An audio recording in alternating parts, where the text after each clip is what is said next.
84 कोस यात्रा क्यों होती है? यशोदा मैया और नंद बाबा ने सबरे दई देवता मनाए। तो नंद बाबा यशोदा मैया के जब तक लाला नाए भयो, तो यशोदा मैया नंद बाबा ने सबरे देवतान को जाय करके प्रणाम करी। जगन्नाथ जी को प्रणाम कियो, बद्रीनाथ जी को प्रणाम कियो, गंगोत्री, यमुनोत्री, केदारनाथ, सब जगह प्रणाम कियो।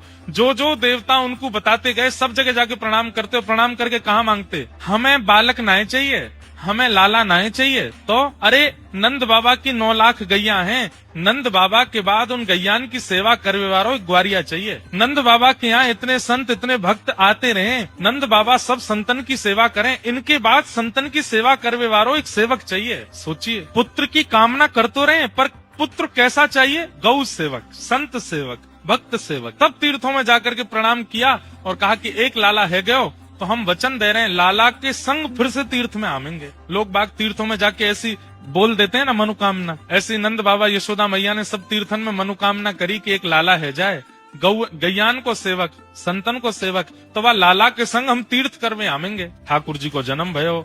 जैसे ही ठाकुर जी चलवे फिरवे बोलवे लायक भय, यशोदा मैया और नंद बाबा ने आपस में चर्चा करी, अब लाला चलन लगो, अब लाला बोलन लगो, अब हमें तीर्थ जानो चाहिए, चलो व्यवस्था बनाओ। अब महाराज बैलगाड़ी की तैयारी कर रहे हैं, सामान सट्टे सब रखते जा रहे हैं। सब ब्रजवासी भी एक है लिए, 100, 200, 400 ब्रजवासी भी संग है लिए। लेकिन नंद बाबा और यशोदा मैया की वृद्ध अवस्था देख करके ठाकुर जी के मन में आई, बाबा इतने वृद्ध है गए, यशोदा मैया इतनी वृद्ध है गई, और मैं नए के ही बड़ो भयो हूँ।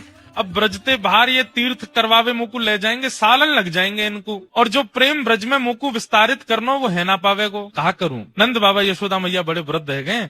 सबरे तीर्थन को ठाकुर जी ने यमुना तट पे बुलायो। ठाकुर जी तो भगवान है, सबरे तीर्थ आकर के खड़े है गए यमुना तट पे। आज्ञा करें भगवान, कहा करनो है? बोले भैया देखो हमारे अम्मा बाबा वृद्ध है गए, अब ये सब तीर्थन में जामेंगे, सालन लग जाएंगे, हमें 11 वर्ष ही ब्रज में रहनो है। आप सब 84 कोस में फैल जाओ, हमें ज्यादा दूर नहीं जानो पड़े, 84 कोस में ही सबरे तीर्थन के दर्शन, सबरे धामन के दर्शन हमको यही है, हमें और कहीं नहीं जानो पड़े। महाराज ऐसी स्थिति है गई, सारे तीर्थ 84 कोस में बैठ गए। अब तो छोटे छोटे तीर्थ जिनके नाम ही नहीं पता है वो भी आ गए लाइन में, बोले हम भी ब्रज में आवेंगे, हमें स्थान दो, हम भी विराजमान होंगे। और उस भाव से भारत वर्ष के सारे तीर्थ 84 कोस में विराजमान हो गए। और फिर नंद बाबा यशोदा मैया के साथ लाला 84 कोस ब्रज यात्रा पर गए। तब से ये नियम है हमारे ब्रज में।